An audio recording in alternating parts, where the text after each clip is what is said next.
Assalamualaikum warahmatullahi wabarakatuh. Perkenalkan, nama saya Raffi Rahmat Arif dari 1243 nomor 102. Kali ini saya akan menjelaskan tentang lahirnya reformasi. Latar belakang reformasi. Reformasi merupakan suatu gerakan yang menghendaki adanya perubahan kehidupan bermasyarakat, berbangsa, dan bernegara ke arah yang lebih baik secara konstitusional. Artinya, adanya perubahan kehidupan dalam bidang politik, ekonomi, hukum, sosial, dan budaya yang lebih baik. Demokratis berdasarkan prinsip kebebasan, persamaan, dan persaudaraan. Krisis politik, ekonomi, hukum, dan krisis sosial merupakan faktor-faktor yang mendorong lahirnya gerakan reformasi. Dengan semangat reformasi, rakyat Indonesia menghendaki adanya pergantian kepemimpinan nasional sebagai langkah awal menuju terwujudnya masyarakat yang adil dan makmur. Pergantian kepemimpinan nasional diharapkan dapat memperbaiki kehidupan politik, ekonomi, sosial, dan budaya. Tujuan reformasi. Tujuan gerakan reformasi secara umum adalah memperbarui tatanan kehidupan bermasyarakat, berbangsa, dan bernegara dalam bidang ekonomi, politik, hukum, dan sosial agar sesuai dengan nilai-nilai Pancasila dan Undang-Undang 1945. Secara khusus, tujuan gerakan reformasi antara lain: A. Reformasi politik bertujuan tercapai demokratisasi. B. Reformasi ekonomi bertujuan meningkatkan tercapainya masyarakat. C. Reformasi hukum bertujuan untuk tercapai keadilan bagi seluruh rakyat Indonesia. D. Reformasi sosial bertujuan terwujudkan integrasi bangsa Indonesia. Agenda reformasi. Yang pertama, pengadilan terhadap Soeharto dan pengikutnya. Agenda utama dari reformasi yang dilakukan saat reformasi pada tahun 1998 yang pertama adalah melakukan pengadilan terhadap Soeharto dan pengikutnya. Hal tersebut dikarenakan Soeharto telah menjabat sebagai presiden selama waktu kurang lebih 32 tahun. Semasa pemerintahannya dan merekalah yang melakukan maraknya praktek korupsi, kolusi, dan nepotisme yang kemudian menyebabkan kerugian bagi negara hingga triliun rupiah. Kedua, amandemen Undang-Undang 1945.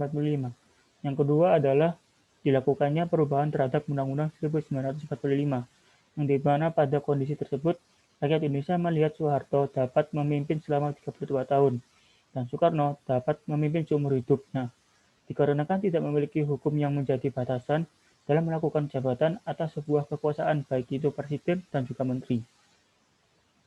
Apabila tidak dilakukan amandemen, maka pemerintahan selanjutnya dapat melakukan hal yang sama. 3. Otonomi daerah. Dikarenakan pada masa pemerintahan Orde Baru hanya dilakukan pengembangan pada satu titik yaitu Pulau Jawa, maka diharapkan untuk membuka jalan bagi otonomi daerah sebagai salah satu agenda untuk melakukan reformasi sehingga semua dapat melakukan perkembangan daerahnya sendiri, guna untuk meratakan pembangunan dan juga kesejahteraan. Keempat, menghapus difungsi ABRI. Pada masa itu, Angkatan Bersenjata Republik Indonesia atau dikenal dengan ABRI memiliki dua fungsi, yaitu fungsi keamanan dan juga fungsi sosial politik. Pada hal ini, fungsi dari kedua jenis itu menyebabkan permasalahan pada masa Orde Baru, di mana menjadi sebuah kekuatan yang sangat besar dan bukan berada di pihak rakyat sipil. Maka diharapkan dengannya dilakukan perubahan undang-undang, maka tidak akan ada lagi hal yang sama terjadi selanjutnya. Kelima, menghapus korupsi, kolusi, nepotisme. Sebagaimana yang telah dijelaskan sebelumnya, pada masa Soeharto terjadi KKN besar-besaran, yang dimana menyebabkan Indonesia tidak lagi berjalan sesuai dengan cita-cita bangsa Indonesia. Oleh sebab itu, maka rakyat Indonesia memberikan tuntunan untuk melakukan penghapusan dalam agenda reformasi. Keenam, menegakkan supremasi hukum. Pada masa pemerintahan Orde Baru, hukum yang dibuat justru hanya untuk menghukum rakyat itu sendiri, dan para penguasa dapat melakukan hal yang sesuai dengan keinginannya sendiri. Oleh karena itu, pada era selanjutnya, supremasi hukum diharapkan untuk berdiri tegak dan tidak hanya menghukum rakyat saja, tetapi dapat menghukum pemimpin juga. Selanjutnya, penyebab lahirnya reformasi. Yang pertama, krisis politik. Pada masa Orde Baru telah dijalankan demokrasi yang rekayasa.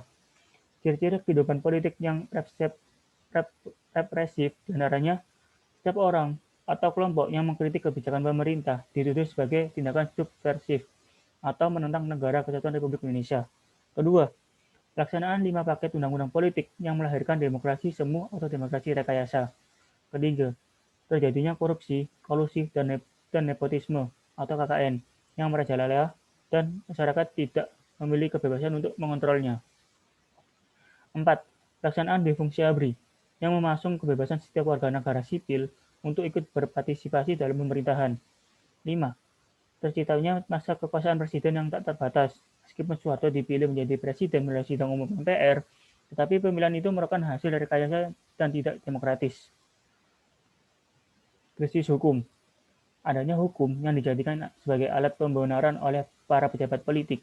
Padahal hal tersebut berlawanan dengan ketentuan pasal 24 Undang-Undang Dasar 1945 yang menyatakan bahwa kehakiman memiliki kekuasaan yang merdeka dan terlepas dari kekuasaan pemerintah atau eksekutif. Krisis ekonomi. Pada masa Orde Baru, banyak pemrograman pembangunan yang dijadikan sehingga mengakibatkan hutang luar negeri Indonesia sangat banyak. Oleh karena itu, menimbulkan krisis moneter. Krisis sosial. Banyak terjadi kerusuhan di seluruh Indonesia.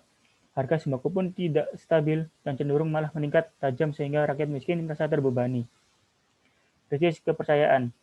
Presiden Soeharto sebagai presiden masa Orde Baru dianggap tidak mampu dalam membangun kehidupan politik yang demokratis, menegakkan pelaksanaan hukum dan sistem peradilan, dan pelaksanaan pembangunan ekonomi yang berpihak kepada rakyat banyak telah melahirkan krisis kepercayaan. Selanjutnya, kejadian di masa 1998 atau kejadian Trisakti. 12 Mei 1998, aparat keamanan menembak 4 mahasiswa Trisakti yang berdemonstrasi secara damai. Keempat mahasiswa tersebut ditembak saat berada di halaman kampus. 12 Mei 1998, mahasiswa dari berbagai perguruan tinggi di Jakarta, Bogor, Tangerang, dan Bekasi datang ke kampus Trisakti untuk menyatakan duka cita. Kegiatan itu diwarnai kerusuhan. Selanjutnya, 14 Mei 1998, Soeharto seperti dikutip koran mengatakan bersedia mengundurkan diri jika rakyat menginginkan. Ia mengatakan itu di depan masyarakat Indonesia di Kairo. Sementara itu, kerusuhan dan penjarahan terjadi di beberapa pusat di perbelanjaan di Jabodetabek seperti Supermarket Hero, Superindo, Makro, Goro, Ramayana, dan Borobudur. Beberapa dari bangunan pusat perbelanjaan itu dirusak dan dibakar. Sekitar 500 orang meninggal dunia akibat kebakaran yang terjadi selama kerusuhan terjadi. 15 Mei 1998, Soeharto tiba di Indonesia telah memperpendek kunjungannya di Kairo. Ia membantah telah mengatakan bersedia mengundurkan diri. Suasana Jakarta masih mencekam. Toko-toko banyak ditutup. Sebagai warga pun masih takut keluar rumah. 16 Mei 1998, warga asing berbondong-bondong kembali ke negeri mereka. Suasana di Jabodetabek masih mencekam. 19 Mei 1998, Soeharto memanggil 9 tokoh Islam seperti Nurcholish Madjid, Abdurrahman Wahid, Malik Fajar, dan Kiai Haji Ali Yafi. Dalam pertemuan yang berlangsung selama hampir 2,5 jam, molor dari rencana semula yang hanya 30 menit. Para tokoh membentuk situasi terakhir di mana elemen masyarakat dan mahasiswa tetap menginginkan Soeharto mundur. 20 Mei 1998, jalur jalan menuju lapangan Monumen Nasional diblokade petugas dengan pagar kawat berduri untuk mencegah massa masuk ke komplek Monumen Nasional, namun pengerahan massa tak jadi dilakukan. 21 Mei 1998, di Istana Merdeka, Kamis, pukul 9.05, Soeharto mengumumkan mundur dari kursi presiden dan B.J. Habibie disumpah menjadi presiden RI ketiga. Selanjutnya, dampak positif dan negatif reformasi. Dampak positif yang pertama adalah adanya pembatasan masa jabatan presiden. Kedua, terlaksanakannya Undang-Undang 1945 beserta amandemennya. Ketiga, kebebasan pers. Keempat, terlaksanakannya pemilihan presiden langsung. Kelima, meningkatnya derajat bangsa Indonesia. Dampak negatif antara lain, pertama, iklim politik yang semerawut karena banyak yang menyalahartikan makna dari demokrasi. Kedua, kebebasan dalam menyampaikan pendapat semakin tidak beretika. Ketiga, banyak demonstrasi yang harusnya sebagai sarana penyampaian aspirasi justru malah mengganggu kenyamanan masyarakat. Keempat, meningkatnya kerusuhan di masyarakat itu semua karena pemerintah pasca reformasi masih belum mampu melaksanakan undang-undang sebagai mestinya, sehingga belum dapat mengangkat kehidupan bangsa dan dalam berbagai aspek. Sekiranya bisa yang itu saya sampaikan. Sekian dari saya. Wassalamualaikum warahmatullahi wabarakatuh.